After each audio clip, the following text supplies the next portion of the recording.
Guys, আজকে আমি করছি ডিমের কোরমা। তো দেখো এখানে কী কী নিয়ে নিয়েছি। এখানে তোমার হচ্ছে ফোড়নের জন্য নিয়ে নিয়েছি গোটা জিরে, শুকনো লঙ্কা, সাথে পাঁচমিশালি আর কি ফোড়ন, আর মানে পাঁচমিশালি ফোড়ন না, সরি, এলাচ, লবঙ্গ এইগুলো, আর তেজপাতা।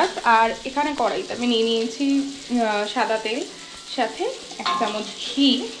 তো যাই হোক, ফোড়নগুলো আমি এতে অ্যাড করে দিলাম, আর বাকি যেগুলো রয়েছে আমি তোমাদের সাথে শেয়ার করছি।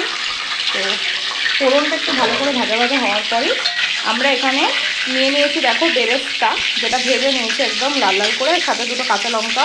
এখানে আছে কাজু পোস্ত বাটা, এখানে আছে তোমার হচ্ছে দই ফেটিয়ে নেওয়া, সাথে এখানে আছে ডিম আর আলু। আমি ভেতরে রেখেছি, আলু দেয় না কোরমা, তবুও রেখেছি। আর এখানে আছে পেঁয়াজ বাটা। এখানে চা আমি যেটা খাচ্ছিলাম সেটা কাজ করছিলাম। তো চলো সব কটা কমপ্লিট করে নিই, দেখাচ্ছি তোমাদের পরের পর্বে। এই যে চলে এসেছি ডিমের কোরমা লাস্ট স্টেজ দেখতে। দেখো ফাইনালি 4 মিনিট পর এই রকম অবস্থা। তোমরা চাইলে এতে আর নামানোর সময় গরম মশলা দিতে পারো, বাট আমি দিচ্ছি না, বেরেস্তা দিয়েছি। আমি আগে গরম মশলা দিয়ে দিয়েছিলাম। আর তোমরা দেখলে বুঝতেই পারবে বেরেস্তাগুলো ভেতর দিকে চলে গেছে, একদিকে ভেতর দিকে চলে গেছে, ভালোই হয়েছে, টেস্টটা ভালো আসবে। তো এই হলো আমার ফাইনাল।